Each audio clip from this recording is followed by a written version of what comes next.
হয়, কিছু সময় পূৰ্বে এক ভয়ংকৰ ঘটনা সংঘটিত হৈছে যি মছজিদ প্ৰতিৰোধত ঢেকীয়াজুলি মছজিদ প্ৰতিৰোধত এটি RCC গৃহৰ ওপৰত পৰিল এডাল প্ৰকাণ্ড ইউক্লিপ্টাছ গছ। মই গছডাল দেখুৱাইছোঁ, এডাল প্ৰকাণ্ড ইউক্লিপ্টাছ গছ। বন বিভাগক বাসগৃহটিৰ যিগৰাকীয়ে বহুবাৰ নিবেদন কৰিছিলে, লিখিতভাৱেও আবেদন কৰিছিলে, কিন্তু তৎসত্ত্বেও কিন্তু বন বিভাগৰ তৰফৰ পৰা কোনো ধৰণৰ ব্যৱস্থা গ্ৰহণ কৰা পৰিলক্ষিত নহ'ল আৰু যাৰ ফলশ্ৰুতিত আজি এই প্ৰকাণ্ড ইউক্লিপ্টাছ গছডাল এই বাসগৃহটিৰ ওপৰত বাগৰি পৰিছে আৰু এই বাগৰি পৰাৰ ফলত এগৰাকী মহিলা, যি বাসগৃহটোৰ আৰজু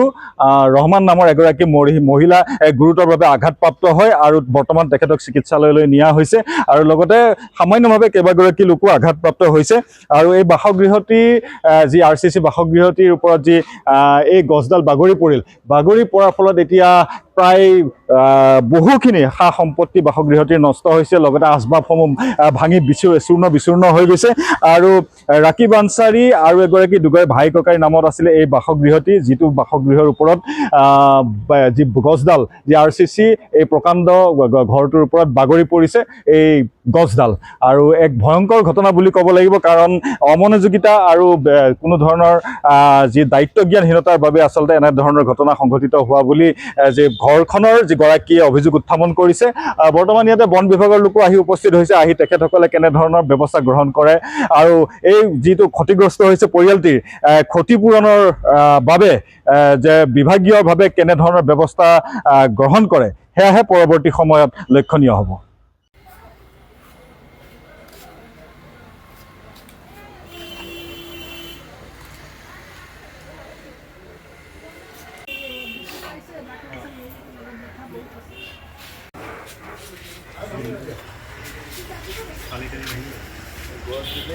ৱালটো ভাঙিব, বুজিছা না?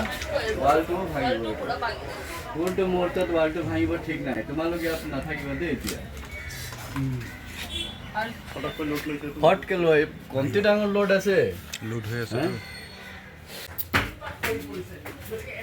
বাথৰুম এডমিট হে, বাথৰুম এইটো ৱাল পৰিলে মানুহৰ ওপৰত পৰিল।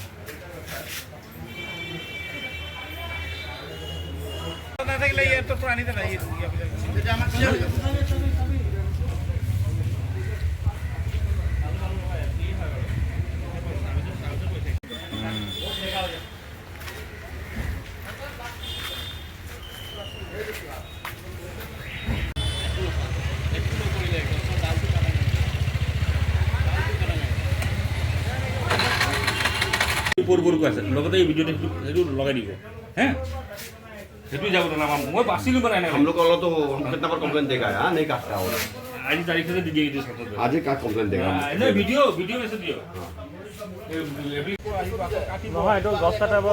কটা মানুহ আহি পেলাই এইটো নাকাটিব, নাই তাৰডাল চালে আমি টেনশন দি দিওঁ।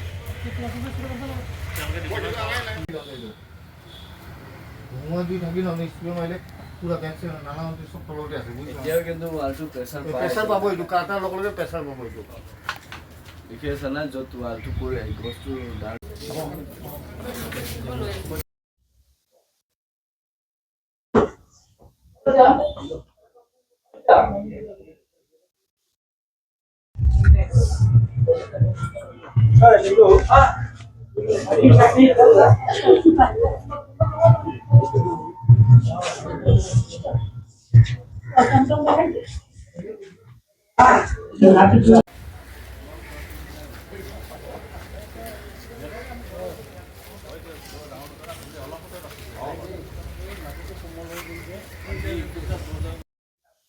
মই যদি কি ক'ম আৰু ভগৱানে মোক বচালে আৰু মই গা ধুই থকা সময়তে মানে শব্দ এটা, ইমান ভয়ংকৰ শব্দ এটা হ'ল জানে। এনেকা পটককে মই খিৰিকী ফালেদি চালো, ভেন্টিলেটৰদি চালো। গছজোপা সদায় আমাৰ মনত ভয় থাকে যে গছজোপা আজি পৰিব কালি পৰিব, সদায় আমি ইমান কমপ্লেইন কৰা স্বত্তেও কোনো আমাৰ সহায় নকৰিলে গছজোপা কাটি দিয়াৰ কাৰণে। সেইটো কাৰণে আজি অলপতে মই 2 মিনিটৰ ভিতৰত যদি 2 মিনিটটো বহুতে কয় 30 ছেকেণ্ডৰ ভিতৰত যদি মই ওলাই নগলো হয় মোৰ যে দিমাগ কাম নকৰা হৈছিল মোৰ গছজোপা মোৰ গাত পৰিলে হয় পৰিছে বাৰু এই চাইডটো মই দুখ পাইছো ইটা ভাঙি যেতিয়া বাথৰুম ভাঙি পেলাই ইটা সেইবিলাক গোটেইখিনি মোৰ এই চাইডৰ কাণৰ দুখ পাইছো মই পিঠি গাত ইটা পৰি গৈছে হয় গছজোপা পৰিলে যে গছজোপা মোৰ এইটো চাইডতে পৰিলে মই এনেকে সোমাওতে মানে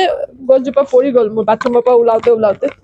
বাথৰুম ভাঙি পেলাই ইটাটো পৰিছে এইখিনিত পৰিছে বাওঁ ভৰিত দুখ পাইছো বহুত বেয়াকে মই খোজকাঢ়িবলৈ এতিয়া হস্পিটেলতে যাবলৈ ওলাইছো মই খোজকাঢ়িব নোৱাৰিছো বিভাগীয় গাফিলতিৰ কাৰণে হয় এইটোৱে হয় বহুত বাৰ কমপ্লেইন দিছো তেওঁলোকক ৰিকুৱেষ্ট কৰিছো এবাৰ মানুহে ঘৰ বহুত মন কৰি পেলাই বনায় এবাৰে বনায় এইটো কাৰণে আপোনালোক অকণ সহায় কৰক আমাৰ গছজোপা একবাৰ চাই আহক বা কাটি দিয়ক বহুত ভয়ংকৰ অৱস্থাত আছে তেওঁলোকে ক'লে যে নাই আমি এইটো একো কৰিব নোৱাৰো এইটো আপোনালোকৰ ৱাটাৰ ছাপ্লাইৰ ভিতৰত আছে তেতিয়া তেওঁলোকক কোৱাৰ পিছত তেওঁলোকো কৈছে যে নাই আপোনালোকৰ ইয়াত যাব লাগিব কি কয় আকৌ বন বিভাগৰ ওপৰতে তেওঁলোকে এৰি দিলে পিছত আমি বহুত ধৰণৰ ফটো উঠাই পেলাই চব কমপ্লেইন কৰি পেলাই এপ্লিকেশ্যন লিখি পেলাই চব দিলে কিন্তু তেওঁলোকৰ ফালৰ পৰা আমাক কোনো সহায় নাপালো সেইটো কাৰণে আজি আমাৰ ইমান ডাঙৰ এটা দুৰ্ঘটনা হৈ গ'ল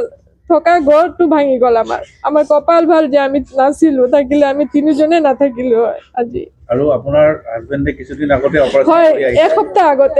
এসপ্তাহ আগতে হাৰ্টৰ বাইপাছ চাৰ্জাৰী কৰি আহিছে তেওঁ এতিয়া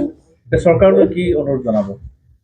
এইটোৱে অনুৰোধ জনাম যে মোক এতিয়া সহায় কৰক এতিয়া মই কি কৰিব পাৰো মোক অলপ নকৰিলে সিহঁতে গছজোপা কাটিবৰ কাৰণে মানে আজি এবছৰ আগতেই ইয়াৰ কমপ্লেইন দিয়া হৈছিলে যে এই গছডালৰ ইমান ডাঙৰ ডাল এটা পৰিছে যিহেতু যে এইখিনিত থকা জুপুৰি ঘৰৰ নিচিনা এটা বনাই থোৱা আছিলে টিন দি সেই ঘৰটোৰ ওপৰত ইমান ডাঙৰ ডাল এটা পৰাৰ পিছতো তেওঁলোক আহি চালে যে ইমান ডাঙৰ ডাল পৰিছে যেতিয়া এই গছটো কাটিব লাগে বা ডালখোপা কাটিব লাগে আমাৰ ঘৰৰ ওপৰত ডালবিলাক এনেকৈ হেলনীয়া হৈ আছে গোটেইটো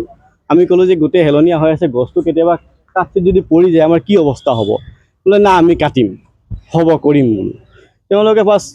ফটো মাৰি পেলাই গুচি গ'ল না ডাল কাটিলে নে কিবা কৰিলে একো নকৰিলে আজি এবছৰে হ'ল আজি তৎক্ষণাত এনেকৈ ধুমুহা অকণমান বতাহ দিলেই কিনে গছটো পৰি বিস্তৰ ক্ষতিসাধন মানে কি গোটেই ঘৰ ভাঙি গ'ল চব আমাৰ আৰু বৌ আমাৰ বাথৰুমৰ ভিতৰত গা ধুব সোমাইছিলে বৌৰ পিঠিত গোটেই ইটা ভাঙি পৰি হাড় পৰা এইখিনি দুখ পাইছে ছাল বাকলি এৰাই গ'ল হতভংগ হ'ল বৌ এতিয়া ক'ব নোৱাৰা অৱস্থা এই গোটেইখিনি দায়িত্ব কোনে ল'ব এতিয়া আমি ইয়াৰ ওপৰত এটা উচিত ন্যায় তদন্ত বিচাৰোঁ যে ইয়াৰ উচিত এটা আমাৰ ওপৰত ব্যৱস্থা মানে বিচাৰ কৰিব লাগে যে কিয় কাৰণে এই কাৰ গাফিলতিৰ কাৰণে এইবোৰ হৈছে আজি আমাৰ ঘৰৰ আগফালে এই প্ৰকাণ্ড আৰু এডাল গছ আছে তাৰ কাৰণে আমি কিমান এপ্লিকেশ্যন দি আছোঁ যে এই গছজোপা যদি পৰি যায় আৰু এটা গছ আছে সেই গছজোপা পৰিলে আমাৰ গোটেই মানে ইলেক্ট্ৰিক ছাপ্লাই কমসে 2-3 দিনৰ কাৰণে নাইকিয়া হ'ব তাৰ ওপৰতো তেওঁলোকে একো একশ্যন নলয় আৰু আনকি যেতিয়া কমপ্লেইন দিব যাওঁ তেওঁলোকে কি কয়